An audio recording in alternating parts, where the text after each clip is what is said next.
ఇటీవల కాలం ఒక వారం రోజుల నుంచి మాజీ మంత్రివర్యులు మాజీ శాసనసభ్యులు కాకర గోవర్ధన్ రెడ్డి గారు ఆయన అరణ్యవాసం అజ్ఞాతవాసం పూర్తి చేసుకుని ప్రజల్లోకి రావడం జరిగింది.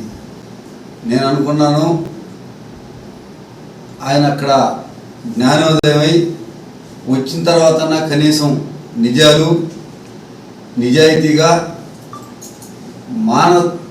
మానవతావాదంతో మాట్లాడుతున్నా. కానీ ఆయన ఇటీవల కాలం మేమందరం గమనిస్తుంటే ఆయన ప్రవర్తనలో ఎలాంటి మార్పు రాలేదు.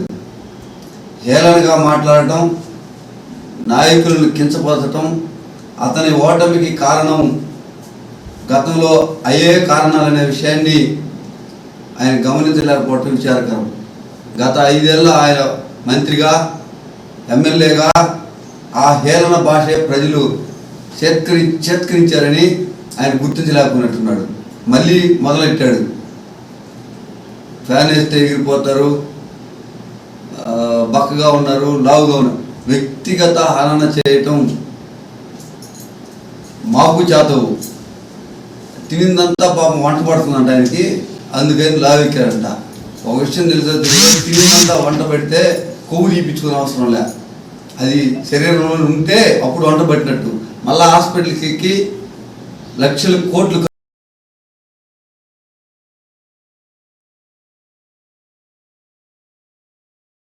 ఖర్చు పెట్టి మనం కొవ్వు తీసుకుంటున్నాం అంటే మనకు వంట పట్టినట్టు కాదు. దాని అర్థం శరీరానికి అది ఎక్కువగా అవుతుందని.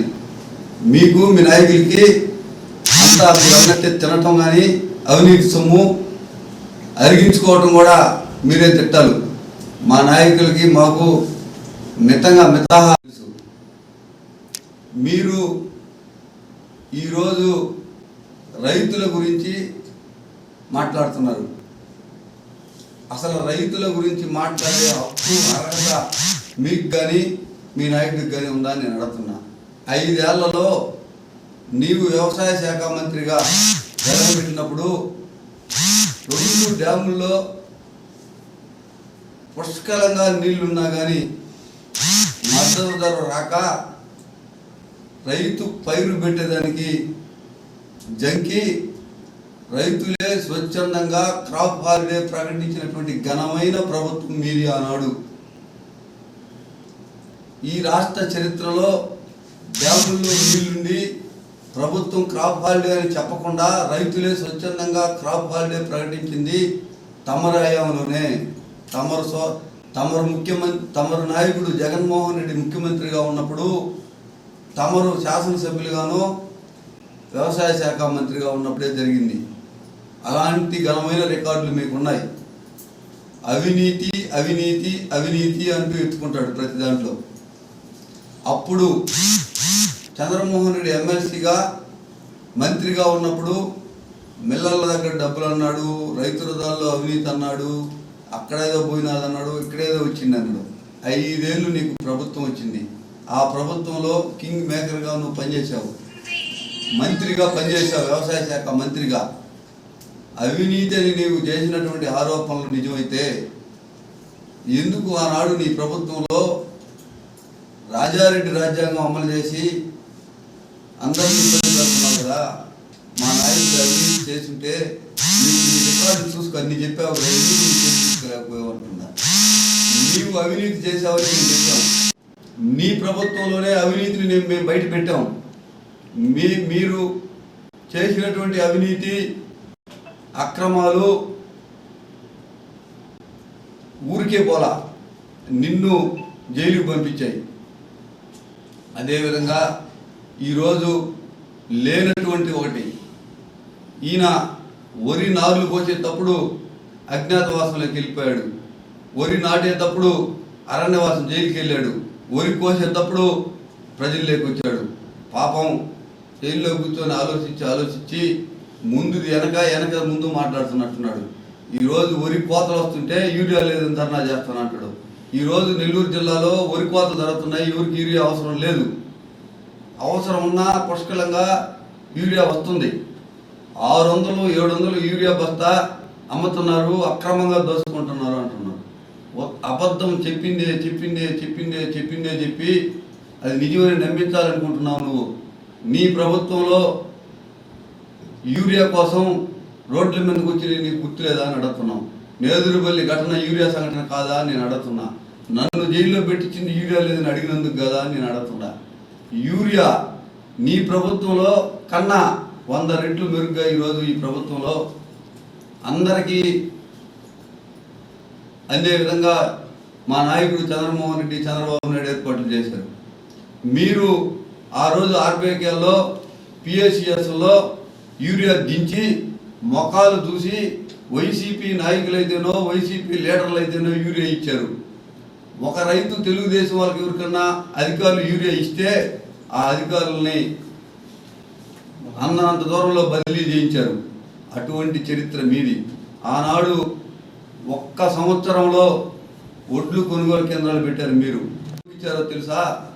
మీ కార్యకర్తలకి మీ నాయకులకి ఇచ్చి 850 కేజీలు పుట్టున్న వడ్లని 1150 కేజీలుగా మార్చి దోపిడీ చేసినటువంటి మీరు మీ దెబ్బకు తట్టుకోలేక బయట అడిగితే 8,000 పుట్టి వడ్లు ఆనాడు యార్డుకు తోవాలంటే 1150 కేజీలు ఇవ్వాల. ఆ మరుసటి క్రాప్ హాలిడే ప్రకటించేశారు రైతులు. ఎవరైనా లీజుకి ఊరికి ఇష్టం చేసుకోమన్నా కానీ కొన్ని గ్రామాల్లో అయితే ముందుకు రాలా. మీరు మరిచిన ఆ రైతులు ఆ పరిస్థితిని మర్చిపోలా. రైతులందరికీ గుర్తుంది అని చెప్తా ఉన్నాం. మీరు మాట్లాడేటప్పుడు గతాన్ని ఒకసారి గుర్తు తెచ్చుకోండి. మీరు వ్యవసాయ శాఖ మంత్రిగా ఒక రైతుకి ఏమన్నా ఒక పట్టిచ్చారా, ఒక స్పేర్ ఇచ్చారా, ఒక డ్రిప్ ఇరిగేషన్ ఇచ్చారా? నేను చేసినంత ఎవరు చేయలేదని నువ్వు చెప్పుకుంటుంటే ప్రజలు టీవీల్లో పేపర్లలో వాట్సాప్లో చూసి నవ్వుకుంటున్నారు. మాట్లాడే ముందు అబద్ధం చెప్తే 4 సార్లు ఒకే అబద్ధాన్ని చెప్తే అది నిజమైపోద్దని మీరు కలగట్టున్నారు. కలలుగానే మిగిలిపోతాయి. ఇక మీరు మళ్ళీ ఈ సర్వేపల్లిలో ఎన్ని అబద్ధాలు చెప్పినా శాసనసభ్యులుగా గెలిచేది జరిగే ప్రసక్తే లేదు.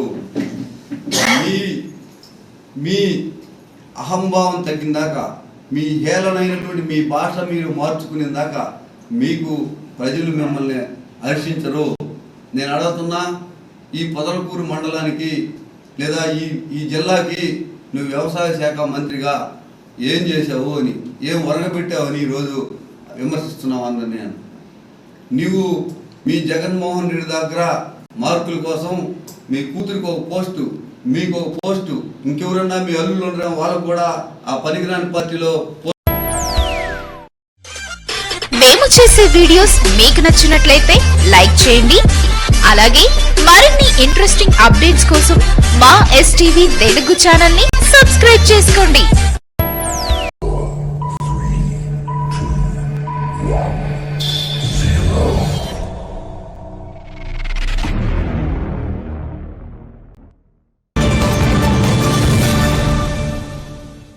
నాయకురాలు కల్లూరు లక్ష్మీరెడ్డితో కలిసి మీద తప్పుడు ఆరోపణలు చేయించి నన్ను బెదిరిస్తున్నాడు. ఆయన నా చేత అప్పుడు టీడీపీ ఎమ్మెల్యే అభ్యర్థిగా పొడిచిన గౌరవ present rural MLA Kotamreddy Siddireddy గారి మీద సోషల్ మీడియా వేదికగా ఆయన్ని తిట్టడానికి ఈ కల్లూరు లక్ష్మీరెడ్డి గారితో కలిసి యూట్యూబ్ ఛానల్ను పెట్టించి సిద్దిరెడ్డి గారిని అసభ్య పదజాలంతో దూషించడమే మా పని అని చెప్పారు. ఆ విధంగా చెప్పిన ఆదుల ప్రభాకర్ గారు తర్వాత వైఎస్ఆర్ కాంగ్రెస్ పార్టీ ఓడిపోవడంతో లక్ష్మీరెడ్డి గారితో యూట్యూబ్ ఛానల్కి 40 లక్షల దాకా ఖర్చు అయింది. దానికి ఆయన ఖర్చు తిరిగి ఇవ్వాలని నన్ను ఆదుల ప్రభాకర్ గారు బెదిరించి భయపెట్టి 10 మంది రౌడీలతో నన్ను కొట్టించి నా దగ్గర ప్రామిసరీ నోటు రాయించుకున్నారు. అది నాకు అంగీకారం లేదు, నాకు ఇష్టం లేదు, నన్ను భయపెట్టే చేయించుకున్నారు. అది నేను అంగీకరించలేదు. దానికి ప్రభాకర్ రెడ్డి గారు నా మీద ఆగ్రహించి, నాకే ఎదురు చెప్తామని ఆగ్రహించి నా మీద తప్పుడు కేసు పెట్టాలని లక్ష్మీరెడ్డి గారిని చెప్పగా ఆమె బాలాజీనగర్ పోలీస్ స్టేషన్లో నా పైన అక్రమంగా తప్పుడు కేసుని బనాయించింది. అంటే కొన్ని సంవత్సరాలుగా నేను ఆదాల ప్రభావిత కోసం నేను కష్టపడి పనిచేస్తుంటే నాకే ఈ పరిస్థితి అయితే ఇంకా ఆదాల ప్రభావిత దగ్గర పనిచేసే ఏ నాయకుడికైనా ఈ ఎలా ఉంటుంది? అందుకే ఆయన దగ్గర ఏ నాయకుడు కూడా నిలబోడు కూడా. Thank you. నా పేరు రేవూరు వెంకటస్వామి. నేను గత కొన్ని సంవత్సరాలుగా నెల్లూరు మాజీ పార్లమెంట్ సభ్యులు శ్రీ ఆదాల ప్రభాకర్ రెడ్డి గారి దగ్గర ఆయన కోసం వైఎస్ఆర్ కాంగ్రెస్ పార్టీ కోసం పనిచేస్తున్నాను. ఉదయం 6 గంటల నుంచి రాత్రి 10 గంటల వరకు ఆదాల ప్రభాకర్ రెడ్డి గారు చెప్పిన పనుల్లా చేశాను. నేను దళిత వర్గానికి చెందిన వ్యక్తిని. కానీ ప్రభాకర్ రెడ్డి గారు నమ్మిన నాయకుల్ని నమ్మే పరిస్థితి ఉండదు. ఆదాల ప్రభాకర్ రెడ్డి ఒక నైవంచకుడు. ఆదాల ప్రభాకర్ రెడ్డి ఒక మోసగాడు. ఆదాల ప్రభాకర్ కోసం పనిచేసి నా సర్వస్వం దారిపోస్తే ఈరోజు నా మీద కేసులు పెట్టిస్తేనే విధిస్తున్నాడు. నన్ను దొంగ అందరినీ దోచుకుంటున్నామని, మోసం చేస్తున్నామని వ్యాఖ్యానించడం చాలా బాధాకరంగా ఉంది. ఎందుకంటే నేను నా కుటుంబానంతరినీ కూడా కేవలం ఆయన దగ్గర ఆయన ఉన్న విశ్వాసం పనిచేస్తుందని ఈరోజు నా మీద కేసులు పెడతానని ఒక దొంగగా నేను ముద్ర వేసి భయపెడుతున్నాడు. ఈ క్రమంలో ఆదాల ప్రభాకర్ రెడ్డి గారికి సన్నిహితురాలైన 24వ డివిజన్ చెందినటువంటి వైఎస్ఆర్ కాంగ్రెస్ పార్టీ నాయకులు కల్లూరు లక్ష్మీరెడ్డితో కలిసి నా మీద తప్పుడు ఆరోపణలు చేయించి నన్ను బెదిరిస్తున్నాడు. ఆయన నా చేత అప్పుడు టీడీపీ ఎమ్మెల్యే అభ్యర్థిగా పోటీసిన గౌరవ present rural MLA Kotamreddy Siddhi Reddy గారి మీద సోషల్ మీడియా వేదికగా ఆయన్ని తిట్టడానికి ఈ కల్లూరి లక్ష్మీరెడ్డి గారితో కలిసి యూట్యూబ్ ఛానల్ను పెట్టించి సీతారెడ్డి గారిని అసభ్య పదజాలంతో దూషించడమే మా పని అని చెప్పారు. ఆ విధంగా చెప్పిన ఆదాల ప్రభాకర్ రెడ్డి గారు తర్వాత వైఎస్ఆర్ కాంగ్రెస్ పార్టీ ఓడిపోవడంతో లక్ష్మీరెడ్డి గారితో యూట్యూబ్ ఛానల్కి 40 లక్షల దాకా ఖర్చు అయింది. దానికి ఆయన ఖర్చు తిరిగి ఇవ్వాలని నన్ను ఆదాల ప్రభాకర్ రెడ్డి గారు బెదిరించి భయపెట్టి 10 మంది రౌడీలతో నన్ను కొట్టించి నా దగ్గర ప్రామిసరీ నోటు రాయించుకున్నారు. అది నాకు అంగీకారం లేదు, నాకు ఇష్టం లేదు, నన్ను భయపెట్టే చేయించుకున్నారు. అది నేను అంగీకరించలేదు. దానికి ప్రభాకర్ రెడ్డి గారు నా మీద ఆగ్రహించి నాకే ఎదురు చెప్తామని ఆగ్రహించి నా మీద తప్పుడు కేసు పెట్టాలని లక్ష్మీరెడ్డి గారిని చెప్పగా ఆమె బాలాజీనగర్ పోలీస్ స్టేషన్ నా పైన అక్రమంగా తప్పుడు కేసుని బనాయించింది. అంటే కొన్ని సంవత్సరాలుగా నేను ఆదాల ప్రభాకర్ రెడ్డి కోసం నేను కష్టపడి పనిచేస్తుంటే నాకే ఈ పరిస్థితి అయితే ఇంకా ఆదాల ప్రభాకర్ రెడ్డి దగ్గర పనిచేసే ఏ నాయకుడికైనా ఈ ఎలా ఉంటుంది? అందుకే ఆయన దగ్గర ఏ నాయకుడు కూడా నిలబోడు కూడా. Thank you.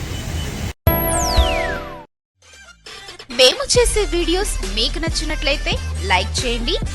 అలాగే మరిన్ని ఇంట్రెస్టింగ్ అప్డేట్స్ కోసం మా STV తెలుగు ఛానల్ ని సబ్స్క్రైబ్ చేసుకోండి.